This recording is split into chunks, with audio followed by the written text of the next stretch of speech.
ഇന്നലെ മുതൽ എനിക്ക് മൈലാഞ്ചി ഇടാൻ തോന്നിയിട്ടിരിക്കുകയായിരുന്നു കേട്ടോ. അപ്പോൾ ഇന്ന് ഞാൻ കുറച്ച് മൈലാഞ്ചി തെറിച്ചിട്ടുണ്ടായിരുന്നു. ഇത് നമ്മുടെ വീട്ടിൽ തന്നെ ഉണ്ടായതാണ്. ചെറിയൊരു കമ്പാണ് ഞാൻ കുത്തിയിട്ടുണ്ടായിരുന്നത്. അത് തന്നെയാണ് കേട്ടോ ഇത്രയും മൈലാഞ്ചി ഉണ്ടായത്. പിന്നെ നമ്മുടെ കൂടെ ഇന്ന് ചെറുതും കൂടി ഉണ്ട്. ഭയങ്കര കുറുമ്പാണ് അവൻ. അതൊക്കെ എടുത്ത് ഇങ്ങനെ വലിക്കുക പിടിക്കുക വലിച്ചെറിയുക അതൊക്കെ ചെയ്യുമായിരുന്നു കേട്ടോ. പക്ഷേ അതിൻ്റെ ഇടയിൽ ചെറിയ ചെറിയ മുള്ളുണ്ടാവും, നല്ല ഷാർപ്പായിരിക്കും. അപ്പോൾ അത് കുത്തണ്ടെന്ന് വിചാരിച്ചു. അപ്പോഴേക്കും അത് അവൻ വലിച്ചെറിഞ്ഞു കേട്ടോ. അപ്പോൾ നമ്മൾ ഇന്നെന്തായാലും ഈ മൈലാഞ്ചിയൊക്കെ വൃത്തിയാക്കിയതിന് ശേഷം നമ്മൾ കഴുകിയിട്ടായിരുന്നു വെച്ചിട്ടുണ്ടായിരുന്നു. അതുകൊണ്ട് ഇത് നന്നായിട്ട് കുതിർന്നെടുത്തിട്ട് ചെയ്യാം. എൻ്റെ വീട് ഇപ്പോൾ വൃത്തിയായിട്ട് ഇരിക്കുന്നുണ്ട്. ഞങ്ങൾ നേരത്തെ പണിയൊരുക്കി ഒരു 9:30 ആയിട്ടുണ്ടായിരുന്നുള്ളൂ. അപ്പോൾ ഞാൻ വിചാരിച്ചു ശരി, അപ്പോൾ എന്നാലും സമയമുണ്ടല്ലോ, ഇനിയിപ്പോൾ മൈലാഞ്ചിയൊക്കെ ഇട്ട് റെഡിയാക്കാം. നമുക്ക് എന്തായാലും ഇതൊന്നും മൊത്തം ഊരിക്കഴിഞ്ഞു കേട്ടോ. അപ്പോൾ ഇത്രയാണ് കിട്ടിയിട്ടുള്ളത്. അപ്പോൾ നമുക്കിത് നമ്മുടെ ഈ ചെറിയ ജാറിലിട്ടിട്ട് അരയ്ക്കാം. ചെറുത് അതിൻ്റെ ഉള്ളിൽ ഇടുന്നുണ്ട്. തികയോന്നറിയില്ല, തികയുന്നത് അരയ്ക്കാം. ബാക്കി ഞാൻ വിചാരിച്ചത് തലമുടി നരയ്ക്കാൻ തുടങ്ങി കേട്ടോ. 26 വയസ്സായിരിക്കും, പക്ഷെ നരയ്ക്കാൻ തുടങ്ങി. അപ്പോൾ ഞാൻ അത് കളർ ചെയ്യാൻ വേണ്ടിയിട്ട് തേക്കുന്നത് മൈലാഞ്ചി തന്നെയാണ് കേട്ടോ.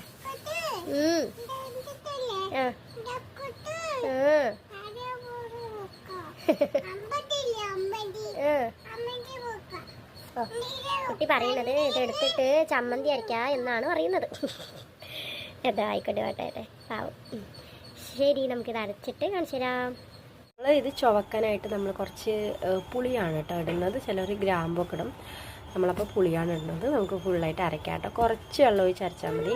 ഇത് ഞാൻ ഇന്നലെ വൈകിട്ട് വലിച്ച് വെച്ച മൈലാഞ്ചി അല്ലയാണ്. അതാണ് ചെറുതായിട്ട് വാട്ടി. ഇന്നലെ ഇത്തിരി മഴയുണ്ടായതുകൊണ്ട് അങ്ങനെ വടിക്കില്ല. നമ്മുടെ വെയിലത്തൊക്കെ സത്യത്തിൽ ഇതൊക്കെ ഉണങ്ങിപ്പോവും, അങ്ങനെയാവും. നമുക്കിതൊന്ന് അരച്ചെടുക്കാം കേട്ടോ. നമ്മൾ അരച്ചിട്ടുണ്ട്. ഇതാണ് കേട്ടോ. അതിന് നമ്മുടെ കയ്യിലൊക്കെ ഇട്ടിട്ട് ചുവത്തിട്ട് കാണിച്ചു തരാം കേട്ടോ. അതിന് മുന്നേ കാണിച്ചു തരാൻ പറ്റുമോ എനിക്കറിയില്ല. പിന്നെ ഫോൺ കിട്ടിയാൽ കാണിച്ചു തരാം. ഓക്കെ, ഇതാണ് നമ്മുടെ മൈലാഞ്ചി കേട്ടോ. ഇനിയിപ്പോൾ ഇത് നന്നായി ഉണങ്ങട്ടെ, ഉണങ്ങാനായിട്ട് വയ്ക്കാം. ഉണങ്ങി കഴിഞ്ഞിട്ട് കാണിച്ചു തരാം കേട്ടോ എത്ര ഇതാകുന്നു. ഏതായാലും നന്നായി ചോക്കുന്നുണ്ട് കണ്ടോ. ഇടുമ്പോൾ തന്നെ നല്ല ചോപ്പുണ്ട്.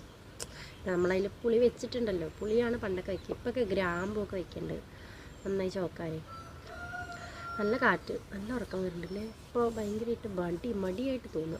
കാരണം ഇന്നലെ ഇത്തിരി മഴ പെയ്തിട്ടുണ്ടായിരുന്നു. നിങ്ങളുടെ ഇടയ്ക്ക് മഴ പെയ്തുകൊണ്ട് എനിക്കറിയില്ല കേട്ടോ.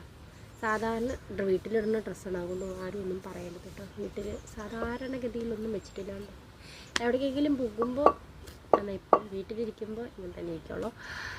അപ്പോൾ ഇനി നമ്മൾ കാണുമ്പോൾ നമുക്കറിയാം എപ്പോഴും ഇങ്ങനെ തന്നെയാണില്ലേ എന്ന് ചോദിക്കുമല്ലോ. പിന്നെ ഞാൻ എന്താ എത്ര മെലിഞ്ഞിരിക്കുന്നു ചോദിച്ചാൽ ഞാൻ എപ്പോഴും മെലിഞ്ഞിട്ടാണ്. ചെറുപ്പം മുതലേ ഞാൻ മെലിഞ്ഞിട്ട് തന്നെയാണ്.